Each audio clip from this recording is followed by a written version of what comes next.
कहानी की दुनिया चैनल में आप सभी का स्वागत है दोस्तों। अरे करमजली, कहाँ मर गई? सो गई क्या? तुझे पता नहीं मेरे लल्ला के उठने का टाइम हो गया है?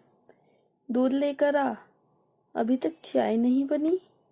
चूल्हे ने पकड़ लिया क्या?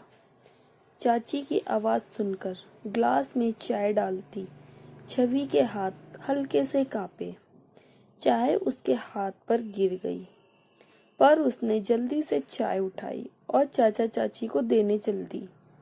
2 घंटे से चाय बना रही है। अब लल्ला का दूध भी तैयार करके रख, लल्ला उठता ही होगा। और टाइम पर नजर रखा कर, तेरे चाचा जी ने काम पर भी जाना है। नाश्ता कब बनाएगी? कोई काम समय पर नहीं करती। चाची चाय पकड़ते हुए बोली। चाचा चुपचाप हमेशा की तरह फोन में बिजी थे। उसने आकर जल्दी से गैस पर एक तरफ सब्जी रखी और दूसरी तरफ रोटी बनाने लगी। नाश्ता बनने के बाद उसने जल्दी से झाड़ू लगाया। उसका कजन संजय उठ गया था। वो जानबूझकर उसके आगे घूमता ताकि उसे झाड़ू लगाने में देर लगे और उसकी माँ से उसे डांट पड़े, पर वो कुछ नहीं कहती थी, कभी नाराज भी नहीं होती थी। सारा काम करके वो स्कूल के लिए तैयार हो गई। बस एक स्कूल ही था जहाँ जाने की इसे जल्दी रहती थी। वो राजस्थान के एक छोटे से शहर में रहते थे। इसके पापा ट्रक ड्राइवर थे। दूसरे राज्यों में ही सफर पर रहते थे। स्कूल में वो साल भर की फीस देकर जाते थे।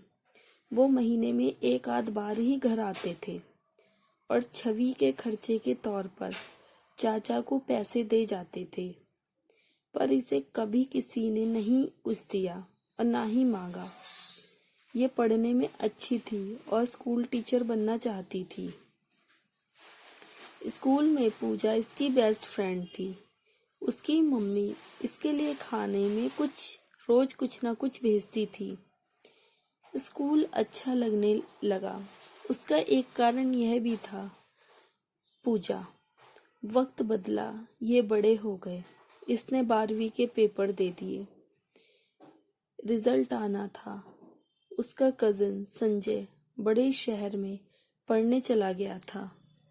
फिर एक दिन अचानक इसे हॉस्पिटल से फोन आया कि इसके पापा का एक्सीडेंट हो गया है। ये चाचा चाची के साथ हॉस्पिटल पहुंची तो वहां पापा की जगह पापा की लाश मिली। वहीं लाश के पास एक अमीर बूढ़ा खड़ा था। वो पापा के पास आकर रोने लगी, जबकि चाचा चाची उस बूढ़े के साथ बात करने लगे। फिर चाचा उसके पास आए और बोले, बेटा वो तुझे बुला रहे हैं। उनकी कार को बचाते हुए भैया का एक्सीडेंट हुआ है। वो चाचा के साथ उनके पास गई तो वो बोले, मुझे माफ कर दो, मेरी वजह से आज तुमने अपने पापा को खो दिया। तुम्हें क्या चाहिए, बोलो, मैं कुछ भी दे सकता हूँ। जी मुझे कुछ भी नहीं चाहिए, कहकर वो अपने चाचा के पास आ गई। उसे पता नहीं था कि उसके कार में बैठने के बाद उसकी चाची ने उनसे पैसे लिए थे।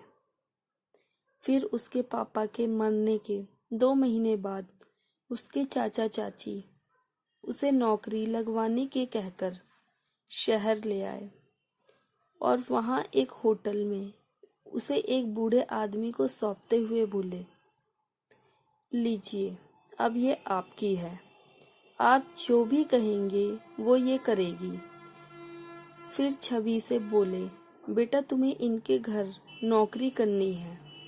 अब से यही तुम्हारे सब कुछ है। जैसा कहेंगे वैसा करना। चाची ने उनसे चेक लेकर अपने पर्स में रख लिया। चाचा, आप ऐसा क्यों कर रहे हो? मुझे इनके साथ नहीं जाना। मैं सारा काम करूंगी। चाची, मैं आपका हर कहना मानूंगी। मुझे अपने साथ ले चलो।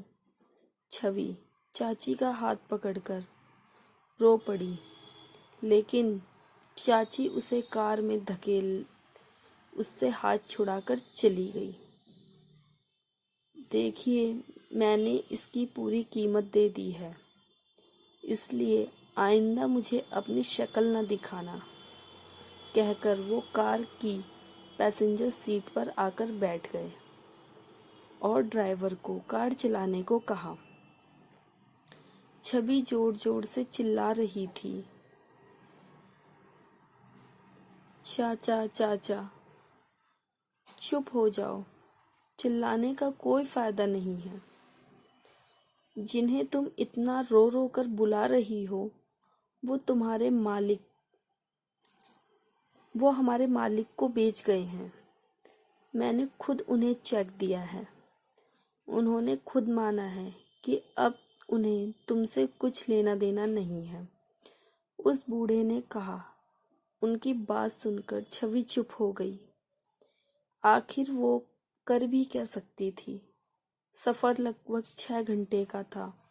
उन्होंने आधे रास्ते जाकर होटल में खाना खाने के लिए कार रोकी, पर वो नहीं उतरी।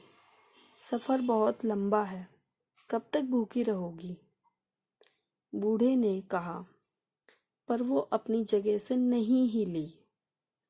तब वो दोनों बारी बारी अपना खाना खाकर उसके लिए खाना पैक करा लाए, पर उसने खाना तो दूर, खाने की तरफ देखा भी नहीं। वो फिर चल पड़े। वो सो गई। उसे पता ही नहीं चला कब वो अहमदाबाद आ गए।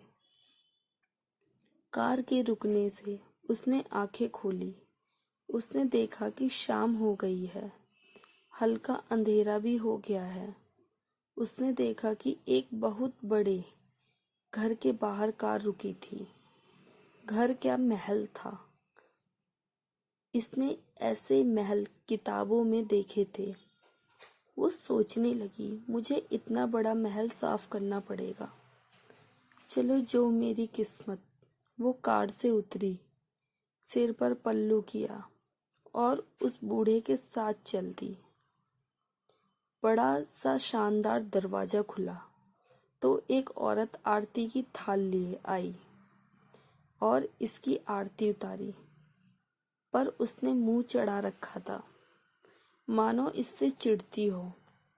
औरत के पीछे वही हॉस्पिटल में मिला बूढ़ा खड़ा था, जो बोला, बेटा इसके पैर छुओ, ये तुम्हारी जेठानी है और ये जेठ है, और मेरे भी, मैं तुम्हारा ससुर हूँ। वो पागलों की तरह उनकी तरफ देखने लगी, ससुर, जेठ, जेठानी, लेकिन उसने फिर भी उनके पैर छुए। फिर वो उसे अंदर ले गए। अंदर से घर और भी सुंदर था। शिवानी, जाओ इसके कपड़े बदलवा दो, उसके ससुर ने उसकी जेठानी को कहा। वो उसे लेकर ऊपर एक कमरे में आई और वहां अलमारी से एक लाल साड़ी पहनने को दी। इसे पहनकर नीचे आ जाना, वहां मेकअप का सामान है, लगा लेना। फिर मेकअप के सामान में से काजल उठाकर बोली, ये काजल है, लिपस्टिक न समझ लेना। छवि ने हल्के से सिर हिला दिया। आगे की स्टोरी जानने के लिए हमारी हैवानियत भाग 2 देखें। अगर आपको हमारी स्टोरी अच्छी लगे तो प्लीज़ कमेंट करें। वीडियो अच्छी लगी तो लाइक करें, कमेंट करें, सब्सक्राइब करें और ज़्यादा से ज़्यादा शेयर करें। फ्रेंड्स, कमेंट सेक्शन बॉक्स में प्लीज़ अपने कमेंट्स, प्यारे प्यारे कमेंट्स ज़रूर दें कि हमारी स्टोरी आपको कैसी लगी और आप कौन से टॉपिक पे स्टोरी चाहते हैं। प्लीज़ फ्रेंड, आप हमारी हिम्मत बनाए रखें, हम आपके लिए और भी नई नई स्टोरियाँ लेके आते रहेंगे। धन्यवाद।